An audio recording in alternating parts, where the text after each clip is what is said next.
बिस्मिल्लाहिर्रहमानिर्रहीम। अस्सलाम वालेकुम। इस वीडियो में मैं आपको डबल क्रोशिया बनाना सिखाऊंगी। चेन से स्टार्ट करेंगे।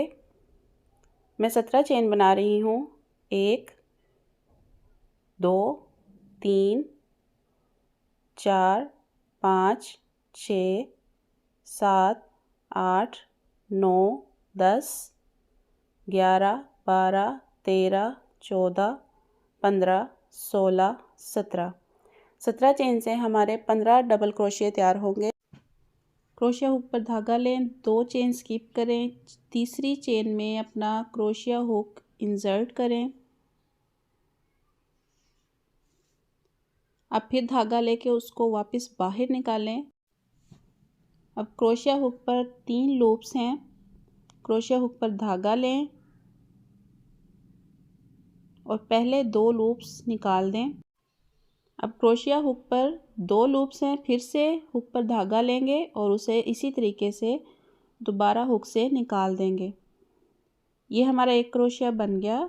अब हम नेक्स्ट चेन में इसी तरीके से दोबारा दूसरा डबल क्रोशिया बनाएंगे और 2 धागे पहले निकालेंगे, 2 धागे उसके बाद। तो इस तरह से ये 2 डबल क्रोशिया बन गए। अब मैं तीसरा डबल क्रोशिया बना रही हूँ। गौर से देखेंगे तो बहुत आसानी से समझ आ जाएगी। पहली बार देखने पर ऐसा लगता है कि जैसे ये कोई बहुत मुश्किल काम है और करना मुश्किल है, लेकिन ऐसा हरगिज़ नहीं है। वीडियो को 2 से 3 बार देखने के बाद ये बहुत आसानी से समझ आ जाता है और थोड़ी सी प्रैक्टिस करके कोई भी इसे बना सकता है।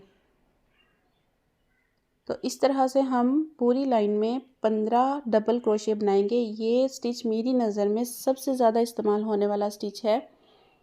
बहुत सारे डिज़ाइन और ख़ास तौर पे फूल तो इसी स्टिच से बनाए जाते हैं। तो ये समझ लें कि सबसे अहम स्टिच क्रोशिया का यही है और इसको इस्तेमाल करके हम बहुत सारे नए स्टिचेस बना सकते हैं। 2 चेन मैंने स्किप कर दी हैं, बाकी मेरे पास 15 चेन हैं। उन 15 चेन में मैं 15 ही डबल क्रोशिया बनाऊंगी। ख्याल रखें कि ज़्यादा नहीं होना चाहिए और हमेशा 2 चेन एक्स्ट्रा ली जाती हैं इस स्टिच को बनाने के लिए। यानी अगर आपको 20 स्टिचेस दरकार हैं तो आप 22 चेन लेंगी, 22 स्टिचेस दरकार हैं तो आप 24 चेन लेंगी। तो ये हमारे 15 डबल क्रोशिया मुकम्मल हो गए। अब हम 2 चेन लेंगे, 2 चेन लें और मुड़ जाएं। अपने काम को इस तरीके से मोड़ लें। हमारे पास 15 स्टिचेस की लाइन है तो इसके ऊपर भी हम 15 स्टिचेस ही बनाएंगे।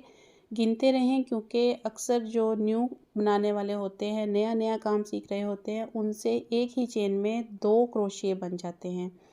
तो वो एक ही चेन में ज़्यादा बन जाने की वजह से ख़ास तौर पे जो एंडिंग पॉइंट होता है या जो स्टार्टिंग पॉइंट होता है, तो जिनसे ये गलती होती है उनका पैनल टेढ़ा हो जाता है। जैसे जैसे वो पैनल बनाएंगे उनका पैनल ऊपर जाते हुए बड़ा हो जाएगा और शेप बिगड़ जाएगी। तो इस चीज़ का ख़ास ख्याल रखें कि स्टार्टिंग पॉइंट और एंडिंग पॉइंट पर आपकी जो फर्स्ट चेन है और जो लास्ट चेन है उसमें 2 क्रोशिया ना बन जाएं। इसलिए गिनते रहा करें, बनाते रहें और साथ साथ गिनते रहें। नहीं तो मुकम्मल करने के बाद लाइन के सारे स्टिचेस को एक बार ज़रूर गिन लें। उससे ये फ़ायदा होगा कि आपके अगर स्टिचेस गलती से बढ़ गए हैं तो आपको एक ही लाइन में पता चल जाएगा। नहीं तो 2 से 3 लाइन बनाने के बाद जब आपका पैनल टेढ़ा होगा तो तब आपको अंदाज़ा होगा कि आप स्टिचेस बढ़ा रही हैं। तो बेहतर है कि गिनते हुए बनाएं। आपने जितने भी स्टिचेस से अपना प्रोजेक्ट शुरू किया है, आपके स्टिचेस उतने ही रहने चाहिए। अगर आप 20 चेन लेकर स्टार्ट कर रही हैं तो आपके 18 स्टिचेस बनेंगे, तो वो आप गिनते रहें कि 18 स्टिचेस ही बन रहे हैं हर लाइन में या उनमें इजाफा हो रहा है। तो ये हमारी 2 लाइन मुकम्मल हो गई।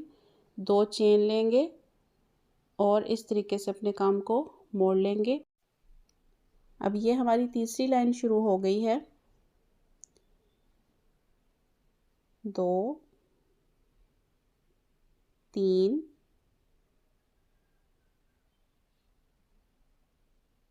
4 5 6 7 8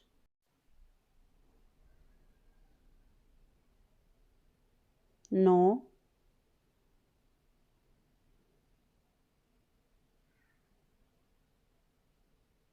10 11 12 13 14 15। तो ये हमारे 15 स्टिचेस बन गए। 2 चेन लेंगे और मुड़ जाएंगे। तो ये हमारी लाइन नंबर 4 है। आपने कम से कम इसकी 20 से 25 लाइन बनानी है और ज़्यादा से ज़्यादा प्रैक्टिस करनी है। इससे ज़्यादा बना लें तो बेहतर है, लेकिन 20 से 25 लाइन बनाकर प्रैक्टिस ज़रूर करें। अगर आपको मेरी वीडियो पसंद आए तो सब्सक्राइब ज़रूर कीजिएगा। इंशाल्लाह आपको मेरे चैनल पर बहुत कुछ सीखने को मिलेगा। ये हमारी लाइन नंबर 4 मुकम्मल हो गई। इस तरीके से मज़ीद भी आगे काम जैसे मैंने आपको पिछली लाइनों में बताया उसी तरीके से बनेगा।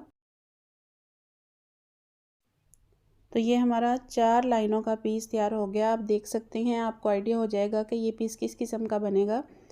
तो आप ज़्यादा सारी लाइनें बनाएं और प्रैक्टिस करें। उम्मीद है आपको समझ आ गई। दुआओं में याद रखिएगा। अल्लाह हाफ़िज़।